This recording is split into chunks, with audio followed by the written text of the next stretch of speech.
అదృష్ట రత్నాలయం జ్యువెల్స్ అదృష్ట రత్నం అష్టైశ్వర్యాలకు మహానిలయం.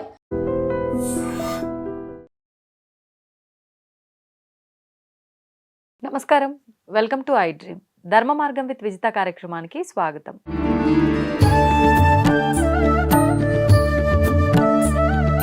ప్రస్తుతం మనతో పాటు ఉన్నారు ప్రముఖ జ్యోతిష్య వాస్తు పండితులు, లలితా ఉపాసకులు నానాజీ పట్నాయక్ గారు. ఇప్పుడు వారితో మాట్లాడదాం.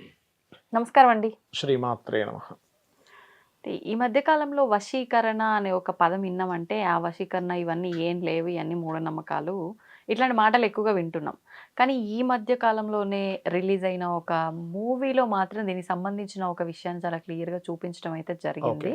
రాజాసాబ్ మూవీలో హీరో వాళ్ళ తాతయ్య ఒక సాధన చేయటము, ఆయన ఇష్టపడ్డ ఒక ఆవిడ కోసము ఒక బావిలోకి దిగి సాధన చేయడము, సాధన చేసిన తర్వాత ఆ విధానం అంతా కూడా చూస్తే మనకు ఆమెను దక్కించుకోవడానికి చేశాడు, చేసింది ఫలించింది, ఆవిడ ఆయనకు దక్కింది, ఇదంతా కనిపిస్తుంది. అంటే ఇక్కడ ఒక అతను, ఒక అబ్బాయి అనుకోండి, ఒక అతను అనుకోండి, ఒక ఆవిడ కోసం చేసిన ఈ ప్రయత్నం ఒక రకంగా ఇప్పుడు మనం వాడుక భాషలో చెప్పాలంటే ఇది వశీకరణం అన్నట్టుగానే అనిపిస్తోంది. అసలు ఇది వశీకరణమా లేదంటే ఏదన్నా సాధన, నిజంగా ఇలాంటివి ఉన్నాయా, అది ఒక సినిమాలో ఒక డ్రామాగా చూపించటం వరకేనా? దాని గురించి అంటే రకరకాల సాధనలు ఉన్నాయండి. ఒకప్పుడు బాగా చేసేవారు, ఇప్పుడంతా వశీకరణగా అంత తీవ్రంగా నేను చూశాను ఆ సినిమా. చూసిన తర్వాత నేను కూడా ఇదేంటి కొత్తగా ఉందని చాలామంది నేను అడిగాను యాక్చువల్గా. అంటే ఆ ఫీల్డ్లో ఉండే వాళ్ళని, అసలు ఏమిటి అది, నిజంగానే అలా ఉంటుందా అంటే వాళ్ళు చెప్పారు. వాళ్ళు చెప్పిన విధానం ఏంటంటే అలాగా ఉంటుంది, ఇంకో రకంగా కూడా ఉంటుంది అని. దాని పేరు ఏం పేరు అంటే పాతాళ భూత నాయక. ఈయన చేసింది పాతాళ భూత నాయక సాధన అంటారు దాన్ని. అంటే ఇది క్షుద్రమా అండి? క్షుద్రమే ఒక రకంగా చెప్పాలంటే. అంటే అట్లాంటివి చేయడం వల్ల అవి సైడ్ ఎఫెక్ట్స్ కూడా ఉంటాయి చెప్పాలంటే. పాతాళ భూత నాయక అనేటువంటి సాధన అని చెప్పి నాకు చెప్పడం జరిగింది వాళ్ళు. అంటే నేను అడిగాను అనమాట, ఇట్లాగా అఘోరాలు వాళ్ళు వీళ్ళ దగ్గరికి వెళ్ళి ఏంటండి అసలు ఆ సినిమాలో చూపించారు. నేను చూసి ఆ మూవీ చూస్తే అతను మీరు అన్నట్టుగానే అతని కాళ్ళకి తాడు కట్టేసి దింపుతారు బావి లోపల. బావి లోపలికి దిగి బావి లోపల ఉండి సాధన చేస్తుంటే పక్క నుంచి భూతాలు వస్తాయి ఆయన దగ్గరికి. వచ్చినా సరే అస్సలు ఎక్కడా కూడా కదలకుండా అలాగే చేస్తూ ఉంటాడు. చేసుకున్న తర్వాత కొన్ని సిద్ధులు సంపాదించుకున్న తర్వాత మీరు అన్నట్టుగానే ప్రభాస్ వాళ్ళ నానమ్మ ఎవరైతే ఉంటారో, ఇంకా ప్రభాస్ పుట్టక ముందు స్టోరీ ఇదంతా కూడా, ఆవిడని వశీకరణ చేసుకుని ఆవిడకి ఒక స్వీట్ లాగా ఇచ్చి వశీకరణ చేసుకుని ఆవిడని పెళ్లి చేసుకుని మొత్తం ఆ మెహల్లో ఉన్న ధనాన్ని బంగారాన్ని మొత్తం కొట్టేస్తాడు. ఆ సినిమాలో జరిగింది, ఆ స్టోరీ జరిగేది అదనమాట. అయితే నేను అడిగినప్పుడు వాళ్ళు చెప్పినటువంటిది ఏంటంటే అందులో ఇంకా కొంచెమే చూపించారు. అసలు పాతాళ భూత నాయక అనే సాధన ఎలా చేస్తారు అనేది వాళ్ళు చెప్పడం జరిగింది. నాకైతే బాబోయ్ అనిపించింది. ఒక గుంత తీస్తారట యాక్చువల్గా. అంటే ఈయన బావిలో కానీ గుంత తీస్తారట. గుంత తీసి ఇక్కడ వరకు మనిషి మట్టితో పెట్టేసి మురమురాలు పోస్తారంట ఇక్కడ వరకు, ఇక్కడ నుంచి ఇక్కడ వరకు. ఒక 5 రకాల నాన్ వెజిటేరియన్స్ వండుతారు. ఇంకా అక్కడ కూర్చొని మంత్రం చేయాలి. అందులోపలే ఉండి మంత్రం చేస్తారంట, సాధన చేస్తారంట. సాధన చేసిన తర్వాత ఒక 4 hours 5 hours something night time చేస్తారట అది. అంటే నేను విన్నది. చేసిన తర్వాత ఇంకా ఆ వ్యక్తిని మళ్ళీ బయటికి తీస్తారు. బయటికి తీసిన తర్వాత ఇదంతా ఏం చేస్తారు అంటే, నేను అడిగే ఇదంతా ఏం చేస్తారు మరి అంటే, దాన్ని తీసుకెళ్ళి మళ్ళీ గుంతలో వేసేస్తారు. కానీ నెక్స్ట్ డే మళ్ళీ ఆ గుంత తీస్తే అందులో ఏం కనబడవట, ఈ పదార్థాలు ఏమీ కనపడవట. చూడండి. అయితే నేను అన్నా అది ఏమిటి అసలు పాతాళ భూత నాయక అంటే ఏంటి ఆ సాధన, దానివల్ల ఏమొస్తుందంటే మీరు ఏదనుకుంటే అది అవుతుంది తర్వాత, కానీ దానికి తెక్కరేగిందంటే వీడిని కూడా తినేస్తుంది. ఎందుకు అట్లా? కరెక్ట్, కానీ దానికి కొన్ని నియమ నిబంధనలు ఉంటాయి కదా. ఇప్పుడు ఈ సాధనలన్నిటికీ కూడా ఉండేటువంటి ఇదేమిటంటే సైడ్ ఎఫెక్ట్ ఏంటంటే దానికి తగ్గట్టుగా ఉండాలి, దానికి ఏదో ఆహారం ఇస్తూ ఉండాలి, దాన్ని మెయింటైన్ చేస్తూ ఉండాలి, లేకపోతే వీడి పని అయిపోతుంది. పాతాళ భూత నాయక సాధనలో అందులో చూపించింది పాతాళ భూత నాయక సాధన అని నేను తర్వాత తెలుసుకున్నా. అసలు ఏమిటి అది విచిత్రంగా ఉంది అనిపించింది నాకు కూడా సినిమాలో చూసినప్పుడు. అలా అనేకమైన సాధనలు ఉన్నాయి. అయితే ఎప్పుడు కూడా మంచి సాధనలు ఉంటాయి, అటువైపు వెళ్ళాలి. అంటే ఏది మనకి దశమహావిద్యలు మంచి సాధనలు, అదేవిధంగా మనకి రకరకాల దేవతా స్వరూపాలు మంచి మంచి సాధనలు ఉంటాయి. ఇప్పుడు ఇందులోనే కొంతమంది కర్ణపిశాచి చేస్తారు. అది కూడా ఏంటంటే చెప్పాలంటే ఆ సాధనలు ఎప్పుడైనా చేయాలనుకుంటే హయ్యర్ లెవెల్ ఎనర్జీ ఒకటి దేవతా స్వరూపం మన దగ్గర ఉండాలి. అంటే ఏ కాళీయో ఆంజనేయ స్వామో లేకపోతే అమ్మవారితో హయ్యర్ లెవెల్, అంటే ఎంత దగ్గరగా ఉండాలంటే ఎప్పుడు మీ పక్కనే ఉండాలి ఆ ఎనర్జీ. అంటే ముందు ఆ ఉపాసన ఆ దీక్ష ఉపాసన తీసుకొని మీరు ఉండాలా? తీసుకొని ఉమ్, మీరు దాన్ని కంప్లీట్గా ప్రసన్నం చేసుకున్న తర్వాత వీడి జోలికి వెళ్ళాలి. కానీ ఇవేవి చేయకుండా మీరు ఇలా వెళ్తే ఏమవుతుందంటే, ఒక పిల్లవాడు ఒక వీధిలో బోల్డని కుక్కలు ఉన్నాయనుకోండి, ఇంత పిల్లవాడు నడుచుకుంటూ వెళ్తున్నాడు, ఏంటి పరిస్థితి? అవును. అందులో కొన్ని పిచ్చి కుక్కలు ఉంటే వాడిని తినేస్తాయి. అవును. అట్లాగే తండ్రి ఉన్నాడు అనుకోండి వెనకాతల, తండ్రి ఒక కర్ర పట్టుకొని ఉన్నాడు అనుకోండి, ఏమవ్వదు. ఏమవ్వదు. అట్లాగే భగవత్ స్వరూపం అనేటువంటి శక్తి, హయ్యర్ లెవెల్ శక్తి లేకుండా అలాంటివి చేయకూడదు అని ఈ అఘోరాల వల్ల నాకు చెప్పడం జరిగింది యాక్చువల్గా.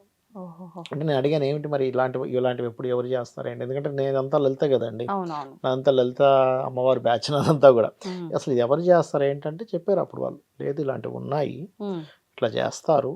కాకపోతే అంత ఈజీగా ఒక గురువు దగ్గర ఆ మంత్రం పొందడం కూడా అంత సులభం కాదు. కొన్ని సంవత్సరాల పాటు వాళ్ళని మెప్పించి వీడు అనవసరంగా ఈ ఈ యొక్క ఎనర్జీ తీసుకున్న తర్వాత వీడు అనవసరంగా దీనివల్ల ఏమి ఇదైపోవడం అనుకున్నప్పుడు మాత్రమే ఇస్తారు. ఓకే, ఆ ఓకే. గురువు మెచ్చుకొని ఇస్తాడు, అంత ఈజీ కాదు. ఇది ఏ కొన్ని కొన్ని దేవతకు సంబంధించిన భూత సాధన? సాధన అండి, భూత అదంతా సాధన. భూత సాధన. ఉహుహు. భూత సాధనలు చాలా ఉన్నాయి. ఇప్పుడు చెయ్యిలా కట్ అయింది అనుకోండి, వెంటనే అతుక్కుపోతుంది వచ్చి చెయ్యి. ఉహు. చెయ్యి కట్ అయిపోతే మనకి త్రైలింగ స్వామి అని ఒక ఆయన ఉండేవాడు. అవును, కాశీ. ఆయనది కూడా కాశీలో ఉండేవారు, 300 సంవత్సరాలు బతికాడు ఆయన. అవును. ఆయన చెయ్యి ఒకతను ఇట్లా కట్ చేస్తాడు, ఉమ్, ఆయన తెలియని కూడా తెలియదు కనీసం కట్ అయిందని. ఏంటి స్వామి చెయ్యి కట్ అయిందని, ఆహా నా చెయ్య అని ఇలా అనుకోగానే మళ్ళీ వచ్చేస్తుంది. అతను ఒకసారి జైల్లో పెట్టారు. జైల్లో పెట్టాక అతను కాలికోపాసకుడు ఆయన. ఉహు. కాకపోతే వాళ్ళు అన్ని సాధనలు చేసిన వాళ్ళే. వితిన్ కొన్ని నిమిషాల్లో జైలు పైన తిరుగుతూ ఉన్నాడు. మనిషి లోపల చూస్తే తాళం వేసినట్టే ఉంది, లోపల మనిషి లేడు. అట్లా ఏంటంటే మన భారతదేశంలో అనేకమైనటువంటి సాధనలు ఉన్నాయి. అసలు ఎన్ని సాధనలు అంటే ఇంక అడగొద్దు. కానీ ఇప్పుడు ఉండేటువంటి ఈ కలియుగంలో అంత ఓపిక కానీ అంత నిష్టగా చేయడం కానీ, మీకు పొద్దున చేస్తే సాయంత్రం కల్లా సిద్ధించాలనుకుంటారు, ఎక్కడి నుంచి సిద్ధిస్తుంది? అవును. ఆ పొద్దున్న చేస్తే సాయంత్రం వరకు కాన్సన్ట్రేషన్ కూడా చేయలేరు. ఉమ్, కానీ కాన్సన్ట్రేషన్ చేసి గనక చేస్తే, దేవత గనక సిద్ధిస్తే, ఆ దేవత అనుగ్రహంతో మనం ఏదైనా సాధించవచ్చు. కానీ ఇలాంటి భూత సాధనలు మాత్రం హయ్యర్ లెవెల్ ఎనర్జీ మీరు పక్కన పెట్టుకోకుండా కనుక ఎంటర్ అయినట్లయితే ఆ వ్యక్తి అయిపోతాడు. ఇప్పుడు భూతము అంటే దుష్ట శక్తులు, పిశాచాలు పిశాచ అనుకోవచ్చా? పిశాచాలు ఇవేనండి. మరి పిశాచాలకు సంబంధించిన ఈ సాధన చేస్తున్నప్పుడు మనం దేవతా మూర్తులకు సంబంధించి చేసి, ముందు ఆల్రెడీ చేసి ఉండాలి. ఇది చేస్తుంటే అంటే ఈ అది చేయలేం, పవర్స్ అది ఉంటాయి చేస్తుంటే ఇది కాబట్టి చేయలేం. ఎఫెక్ట్ అవ్వకుండా మనని మనం చేసుకోవచ్చు అని. కాపాడుతుంది అనమాట. Okay, okay. అంటే ఆల్రెడీ ఒక దేవత మిమ్మల్ని తల్లిగా అంటే మీరు తన తల్లిగా ఫిక్స్ అయిపోయింది అనుకోండి, తను రక్షిస్తూ ఉంటుంది. అప్పటికి అలాంటి సాధనలో చేస్తున్నప్పుడు ఆ దేవతలు చెప్తుంటారు, వద్దు నీకు ఎందుకు ఇప్పుడు ఇదేం అవసరం ఉందని. ఉమ్, ఉమ్, అయినా సరే లేదు నాకు కావాలంటే సరే నీ ఇష్టం అని చెప్పి వాళ్ళు పర్మిషన్ ఇవ్వకుండా ఆ భూతంగాని పిశాచంగా వీళ్ళ దగ్గర రాదు మళ్ళీ. ఉమ్, ఉమ్, అంటే నేను చాలామందిని అడిగాను, మరి మీరు ఇంత హనుమత్ ఉపాసన చేశారు, అమ్మవారి ఉపాసనలు చేశారు, మరి ఈ ఎనర్జీ మీ దగ్గరికి ఎట్లా వస్తుంది అన్నప్పుడు, లేదండి మేము స్వామివారిని వేడుకుంటాం, ఉమ్. ఈ సాధన కూడా నాకు కావాలని. అప్పుడు అతను పర్మిషన్ ఇస్తే కానీ ఆ భూతం అనేటువంటి దగ్గరికి రాదు. ఓహో.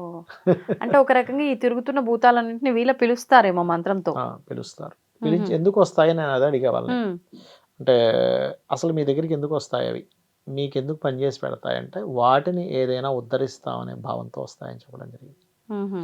అంటే కానీ వాటికి నిజంగా జన్మలు ఉద్ధరిస్తారా ఇక్కడ? ఉద్ధరిస్తారు. అంటే ఎలా అంటే ఇప్పుడు వీళ్ళకి ఈ ఈ భూత జన్మ, ఈ పిశాచ జన్మ నుంచి వాటికి కూడా ఇది కావాలి. మీరు కొన్ని విముక్తి. సాధకులు విముక్తి కావాలి. కొంతమంది సాధకులు సాధనా మార్గాలకు సంబంధించిన వాళ్ళ హిస్టరీస్లోకి వెళ్తే ఉమ్, కొన్ని పిశాచాలు వచ్చి ఆ జపం చేసేటప్పుడు వచ్చి వేడుకుంటాయి, ఉమ్, మాకు ఆ జప ఫలితాన్ని పోయండి, మా జన్మని ఇప్పటికి ఇక్కడ మేము క్లియర్ చేసుకుంటామని. అలాగే ఎన్నో సోల్స్ని వీళ్ళ యొక్క తపశ్శక్తితోని క్లియర్ చేస్తారు కూడా. ఓహో. అట్లా ఉంటాయి. అంటే ఇప్పుడు ఈ పిశాచి సాధన అయినా కూడా దీన్ని కూడా పాజిటివ్ గా మార్చుకునే అవకాశం, అంటే చేస్తున్న విధానము క్షుద్రం అయినా కూడా క్షుద్రం వేరు, పాజిటివ్ గా పిశాచ సాధనలు మార్చుకోవచ్చు. వేరు, డిఫరెన్స్. చాలా చాలా డిఫరెన్స్ ఉంటాయంట. ఓహో. ఏంటండి క్షుద్రానికి పిశాచానికి క్షుద్రము అనేది డిఫరెన్స్? ఇంకా కంప్లీట్ నెగిటివ్ అండి, ఇంకొంచెం హయ్యర్ లెవెల్ క్షుద్రం అనేటువంటిది. Okay, okay. అంటే పిశాచ సాధన ఇంకొంచెం హైయర్ లెవెల్లో, క్షుద్రం లెవెల్లో చేస్తూ ఉంటారు. కాకపోతే నాకు అర్థమైనంత మటుకు లైఫ్లో మీరు దేవతా మార్గం వైపు వెళ్ళడం సేఫ్ ఎప్పుడు కూడా మీకు. అంతే. అలా కాకుండా ఇంకా చాలా సాధనలు ఉంటాయి అందులో.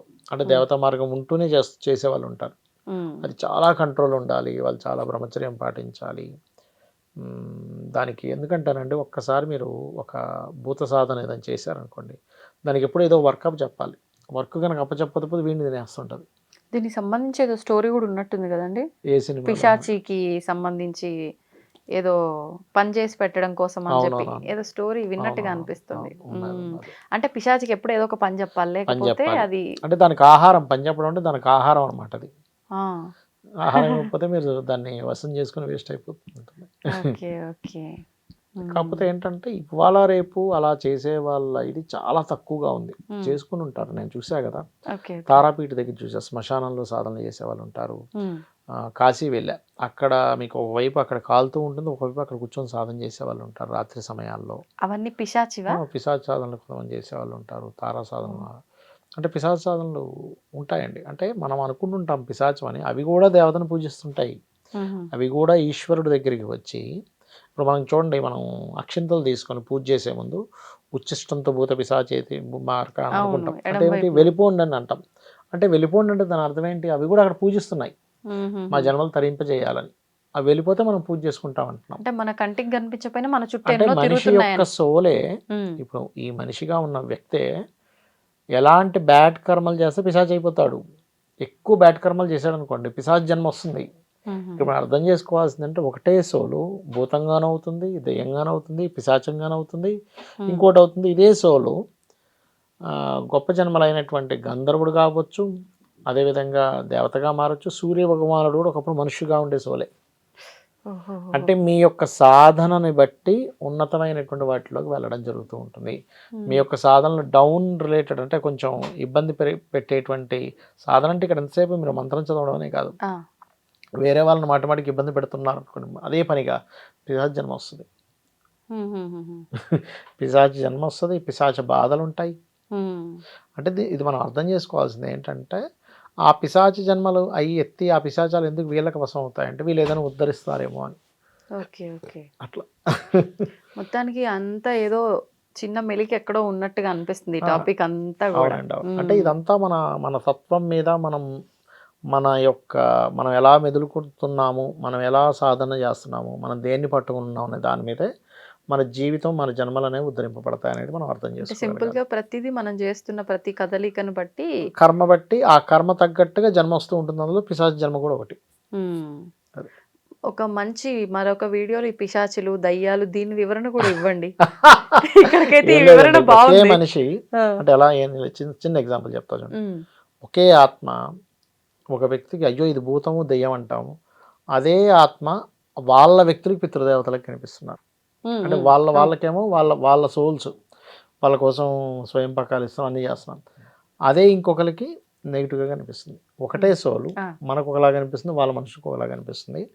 అదే సోలు సాధనను బట్టి దేవతాగణంలోకి వెళ్ళగలుగుతుంది. అదే సోలు చేసేటువంటి కొన్ని పిచ్చి పనుల వల్ల దీంట్లో కూడా వెళ్ళిపోతున్నారు. ఇప్పుడు ఇందాక మీరు అన్నట్టు ఇట్లా పిశాచిగా మారినా, దయ్యంగా మారినా వాళ్ళకంటూ ఒక శరీరం ఏం లేదు, వాళ్ళ కర్మ వాళ్ళు క్లియర్ చేసుకోవడానికి.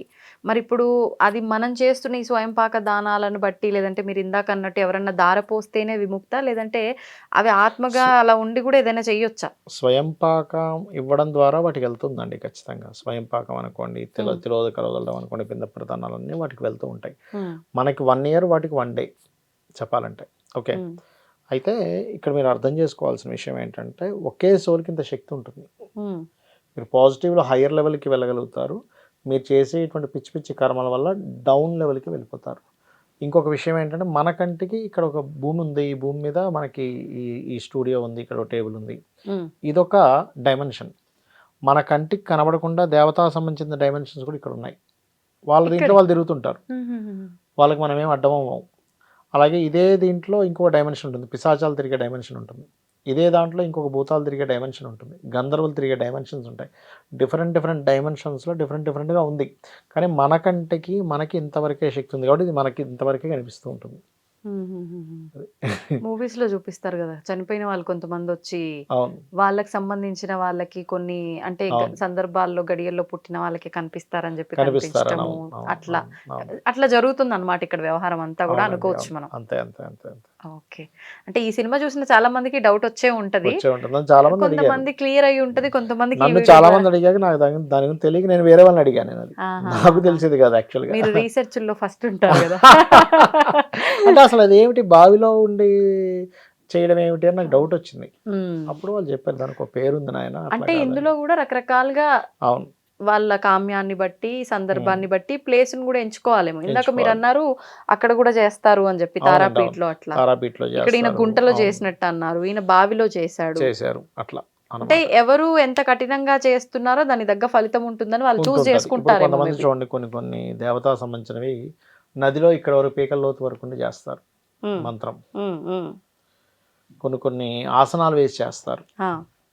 అట్లాగా ఒక్కొక్కటి. ఇప్పుడు మీకు పాత సినిమాల్లో వెళ్తే గనక బొటన వేల మీద నిలబడి చేస్తుంటాడు. మొన్న అఖండ మూవీలో కూడా ఆయన ఒంటికాలి పైన ఒంటికాల ఉండి మీద చేస్తాడు. అంటే ఏంటి మీ శరీరం అంత దీన్ని తట్టుకుంటూ చేయడం అనమాట. Okay okay. కానీ ఇప్పుడు ఇవన్నీ లేవంటారా? లేవని నేను అనను, చేసే ఉన్నాయి. కాబట్టి అంత చేసే వాళ్ళ సాధకుల యొక్క సంఖ్య చాలా తక్కువగా ఉంది. ఓకే.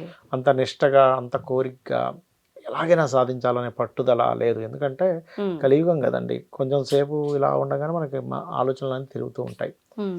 అది నమ్మాలి ఫస్ట్. అది నిజంగానే భూతం ఉందా, నిజంగానే చేస్తే సాధన చేస్తే వస్తుందా అనేటువంటిది తెలియదుగా. ధన్యవాదాలండి. శ్రీమాత్రే నమః.